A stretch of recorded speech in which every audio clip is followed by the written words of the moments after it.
On the 27th day of its offensive on Gaza, Israel has killed more Palestinians and shuns ceasefire talks in Cairo. Talks were expected to be conducted through Egyptian and US officials. So, can diplomacy still end the Gaza crisis? This is Inside Story.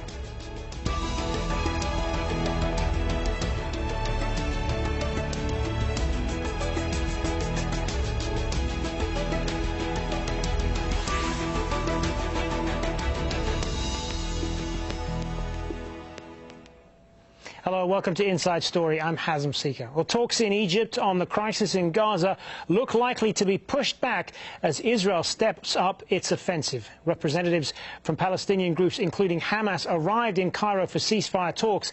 Israel said it was not sending a delegation, and Prime Minister Benjamin Netanyahu accused Palestinian leaders of misleading the international community. A US State Department representative and the Middle East Quartet's envoy also arrived in the Egyptian capital on Saturday. As Israel continues its air attacks, at least 10 people have been killed in another attack on a UN school that was being used as a shelter. And Israel's army says one of its soldiers, 23-year-old Hadar Goldin, reported missing in Gaza on Friday, is now confirmed dead. The 70-hour humanitarian ceasefire lasted just a few hours. Well, Israeli Prime Minister Benjamin Netanyahu says the offensive in Gaza will continue as long as necessary. Hamas again mistakenly believes that the people of Israel do not have the will and determination to fight them. And Hamas again will learn the hard way that Israel will do whatever it must do to protect its people. I call on all responsible international leaders and decent people everywhere to stand with Israel now. Stand with Israel as it confronts Hamas.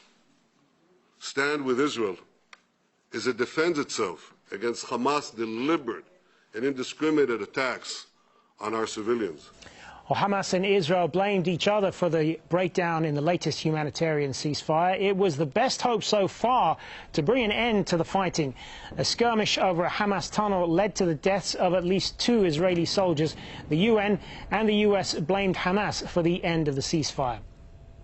Well, for more on this, I'm joined by our 2 guests from Ramallah. Hossam Zomlot, Deputy Commissioner for Fatah.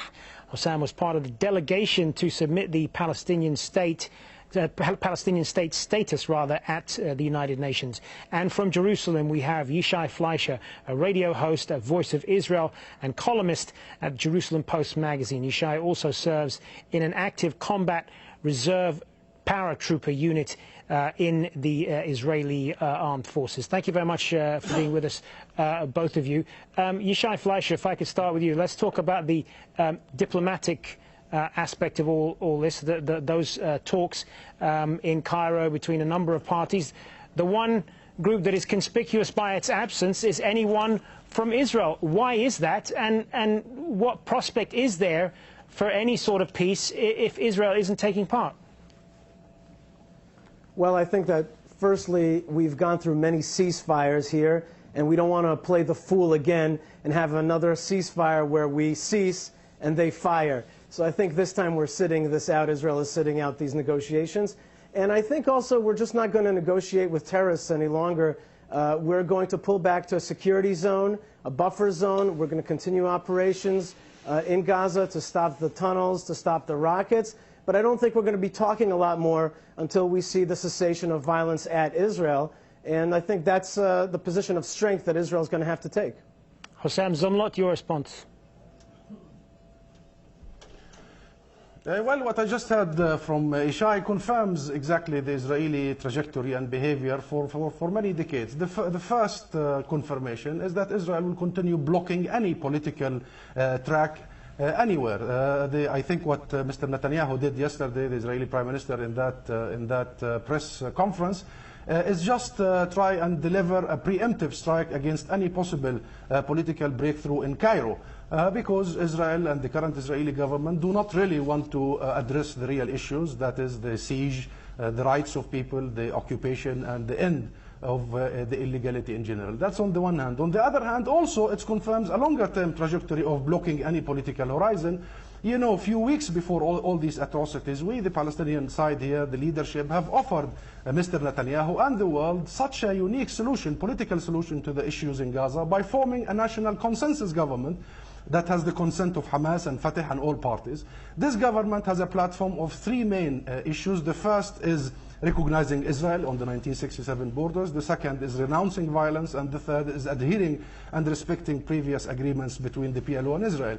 Yet Mr. Netanyahu again blocked it. The next hour when we declared our government, Netanyahu objected it publicly and declared President Abbas to be a diplomatic terror or terrorist, and therefore he has to reject it. And few weeks before that, Mr. Netanyahu was offered another political horizon, political track by Secretary of State Kerry. You remember the initiative by Mr. Kerry. And yet Mr. Kerry, by the end of the 9-month period, went to the Congress and said the following. He said, Israel, the Israeli current government, has blocked my initiative by continuing to choose the path of colonization and settlements instead of path of peace and the two-state solution. Therefore, this is a trajectory. Mr. Netanyahu is very comfortable in the military arena, and this brings me to my second point. This confirms, Hazem, absolutely the Israeli military doctrine.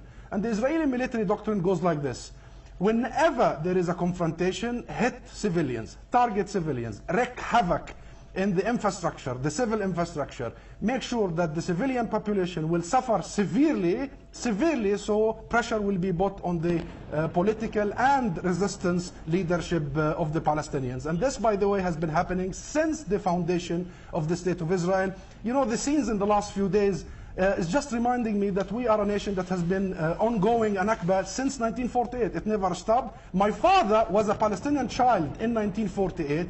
He was terrorized by the Haganah, the Israeli terrorist forces. Sam, you bring up with my grandfather, and now my father, the last sentence. Well, you bring up a number of points there. You bring up a number of points there, Hussam. Sorry to interrupt, Hussam. You bring up a number of points there, obviously, and you talk as well about the targeting and the hitting of civilians by Israeli forces. And no one will doubt the amount of suffering the Palestinians have suffered in Gaza. Palestinian civilians have suffered, but the Israeli contention is these continued rocket attacks by Hamas and other groups from Gaza into civilian areas inside Israel. That is something that has to be addressed as well, isn't it? Yes, that question needs to be addressed, but to assume that the phenomena of tunnels and rockets is a phenomena because the Palestinians in Gaza just wake up wanting to do this is just missing the point and delaying the inevitable. This phenomena is the production, the outcome of the siege, the draconian siege. The tunnels started, Hazem, they started as an act of dignity for a nation that was besieged from the air and the land and the sea, and it was an act of dignity to provide for their families, their children, basic supplies, medicine, milk for babies. And then it went into commercial, black market, because people were unable to live or to perform normally on the ground, so they went underground. And then it becomes for some military use. Primarily, I didn't see, frankly, these tunnels targeting any Israeli civilian. I saw these tunnels standing and facing up for invading soldiers armed to their teeth. And I want to tell you this on behalf of all right, of let's get Yishai's response to that. My colleague on the other side of this country is talking about a union between Fatah and Hamas. That's the union of the corrupt and the terrorists, okay? When I speak, a cab driver that I just took to this offices, to these studios here in Jerusalem, when I asked him about Fatah, he said, Fatah, these are the corrupt takers of the money that's going to milk and schools and the hospitals of our areas, of places like Ramallah. Hamas, these people subject their whole population to horrible war, take every penny that the international community has given them and turn it into terror tunnels. My colleague on the other side of this line wants to tell the world that no, there's never been any attacks on Israeli civilians. I mean, that is a bold-faced lie from a corrupt organization that we know takes the money of average Palestinians and Arabs, takes it to their pockets. I'm sure that he's in America right now, when he was in Harvard just now, getting it on the, the money, the backs of the average Palestinian in the streets that's being taken away from him, and the average mother with the milk, okay? Israel is attacking back, is firing back at people who rocket at us. Sadly, in front of those fighters are children that Hamas places. It is an abominable thing, and it breaks our heart. But on the other hand, Israel will always fire back at those that fired it. I want to get back to strong in this area. All right. I want to get back to the issue of what sort of a ceasefire and a lasting peace may or may not come from this, Yishai, because unfortunately when it comes to ceasefire talks, we've been down this road before, and the position from the Palestinians is that any sort of a ceasefire or any sort of a lasting peace has to address this issue of the continued blockade of Palestinians in Gaza, a blockade that's gone on for at least 7 years now, an economic blockade by sea, by air, and by land, and that in order to address any peace has to address this fundamental long-term issue rather than just an agreement to stop firing at each other.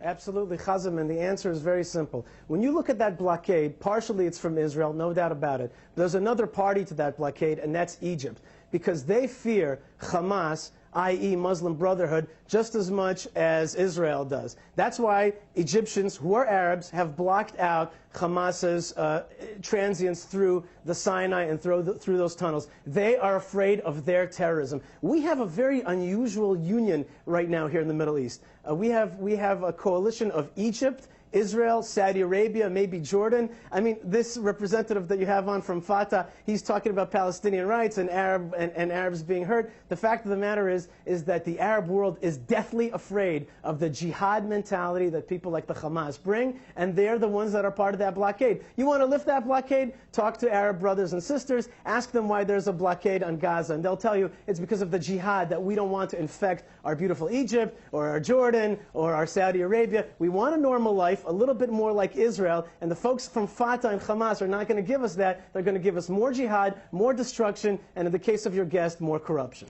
Hossam Zomlot. What a nonsense that was uttered by your Israeli guest here. Okay, let's go with this argument. Do we have tunnels and do we have rockets here in the West Bank?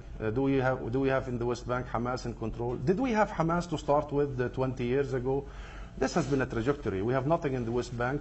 We have Mahmoud Abbas, the Palestinian president, who has offered Israel repeatedly for 20 years an opportunity after another, and yet the Israeli government always choose its very strategic path, and the strategic path is very clear to us. Forget about all spin, all this nonsense, and we will come to it. The Israeli venom that is coming out now about our civilians and about our resistance and about the situation. Put it aside. I'm not going to even waste my time to engage in it. I want to address your viewers with the reality. The reality is Israel has decided to block the emergence of a Palestinian state. Some of them rhetorically talk about two-state solution, but in reality, on the ground, block it. How they block it? By ensuring that first, Gaza and the West Bank are disconnected. Severing Gaza, sending it to the sea, to Egypt, to the laps of Egypt, anywhere. Just the biggest open prison, a standalone entity. So long as it's besieged in silence, can be slain and killed in silence, Gaza can survive. But the moment if Gaza stands for its rights, Gaza stands for its honor and land, Gaza will be slain. This is number one, because they know there will be no Palestinian state without Gaza, and there will be no state in Gaza as well. So that's number one. Number two, they have to keep the status quo of disunity, of separation between the Palestinians in the geographic and political sense. And that's exactly why Netanyahu did this coup d'etat against our unity government since started from Hebron. By the way, the attacks did not start in Gaza or on Hamas, started on us here in the West Bank, in Hebron, Jerusalem, and everywhere, as you have reported. This blocking of the Palestinian state is for the ideological project in the heads of this current right-wing government in Israel. And I'm not saying it's Netanyahu, you know, Netanyahu even sounds like a dog next to his ministers. Okay, and all right, you've made your point on that, Hassan. I want to get Yishai's view, and I want to. The last sentence. They want to build a bigger Israel project. I want to get Yishai's. They want to build it.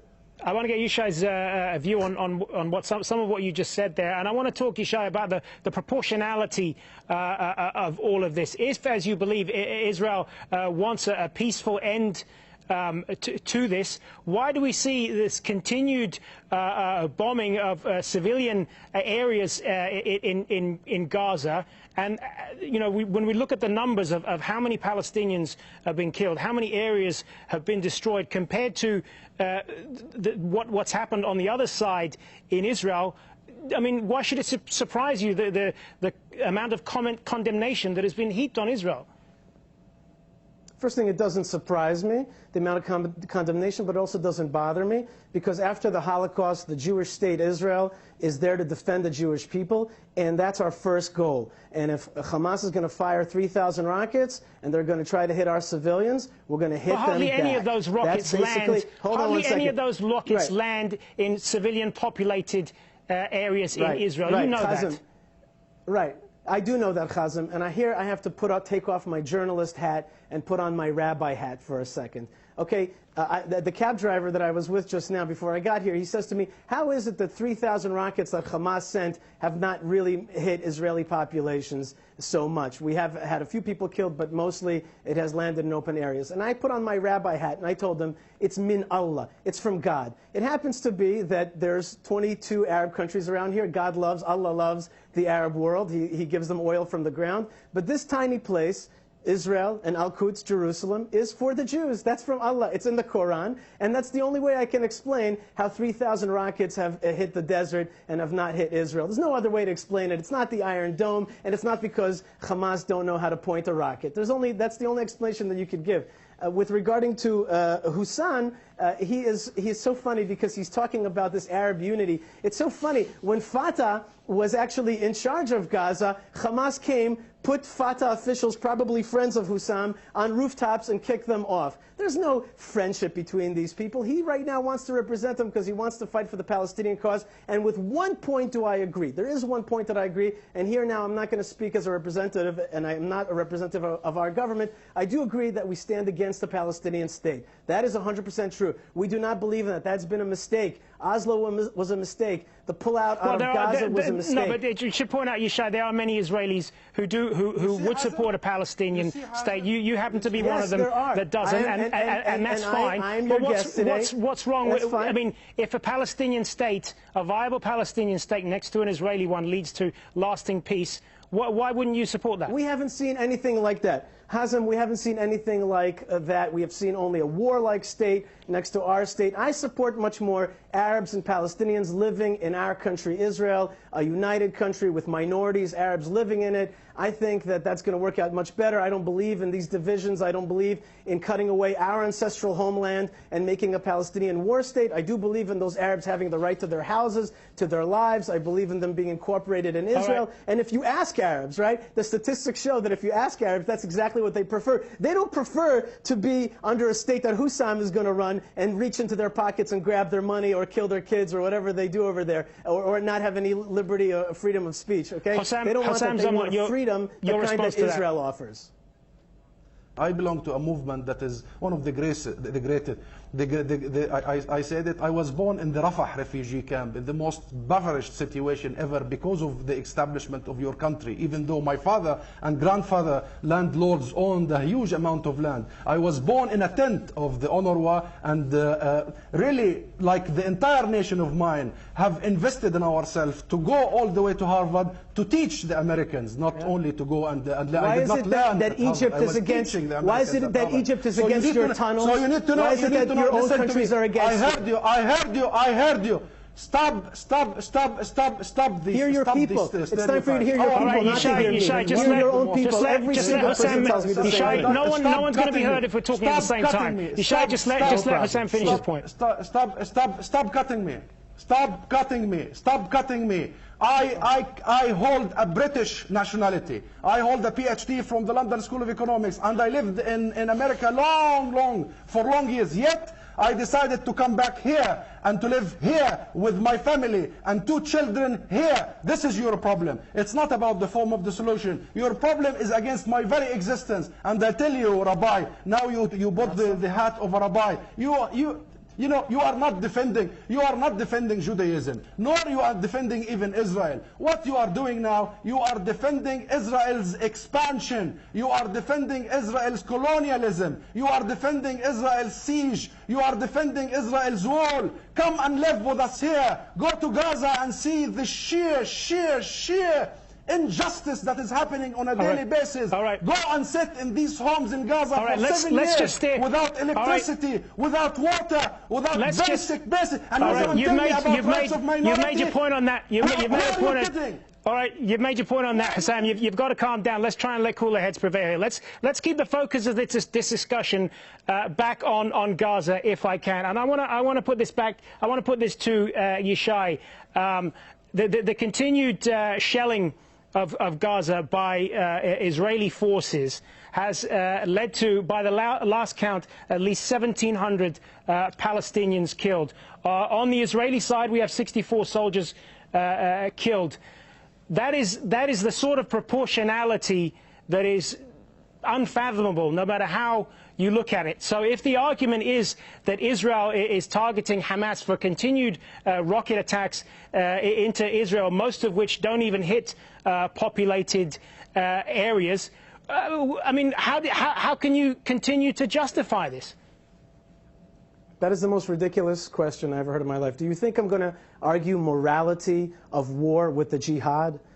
Israel, the small country, I just want you to address. I just want you to address the fact that 1,700 Palestinians have been killed. It's a war. It's a war, and we lament. And I tell you honestly, you may not believe me, but from the bottom of my heart, I have empathy for the Arabs that are killed, especially the children. It is a disgusting thing. It is a sad thing. It's a fact of life, though. When you war against Israel, you will get back war. Absolutely, and it will go on. If you war against us, we will war back. I tell you again that after the Holocaust, we are a little bit sensitive to the jihadist mentality, and those people that want to destroy the Jewish people in Israel will face our fire. And if they put their kids in front of it, God forbid, that's what happens. And Allah will have mercy on, will not have mercy on those, will have mercy on those who try very hard to not make that happen, but He will not have mercy on those who put children in front of rocket fire. But I tell you the truth, if you continue to fire rockets, so that's what I'm speaking to Hamas now, you made your point on that, Yishai. Back to Hassam now.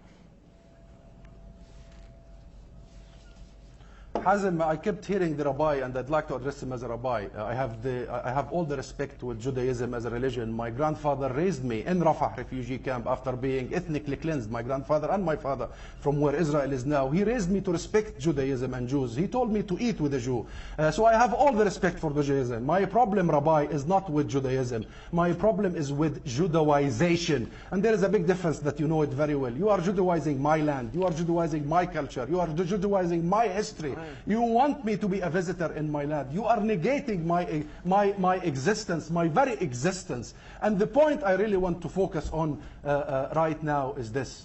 And it's vital for our thinking and our future. What are we going to do? What are we going to do in this mess? And I believe first thing, Hazem, we have to focus on accountability. It was heartbreaking what happened in the last few weeks vis-a-vis the international system. It was a dent and a breakdown in the international system to hear some UN officials say Israel has the right to defend itself at the skulls of the kids. It was heartbreaking to see that the entire European Union bloc abstained from voting for a commission for investigation about the atrocities. It was heartbreaking to see the US describing the kidnapping of a soldier armed to his teeth invading into Gaza as barbaric, yet all these murders, mass wholesale murders, are called Israel's right to defend itself. This is about time that we hold Israel accountable, Hazem. All right, on that we are going to have to leave it. Thank you to both of our guests. We're going to have to leave it there. Unfortunately, we're out of time. We could obviously talk about this for a lot longer, but we are out of time. I want to thank both of our guests, Hassam Zomlot in Ramallah and Yishai Fleisher in Jerusalem. Thanks very much for your time. And thank you for joining us on another edition of Inside Story. Remember, you can also leave us your comments on facebook.com/AJ Inside Story, or just go to @AJ Inside Story on Twitter. I'm Hazem Seeker. Bye for now.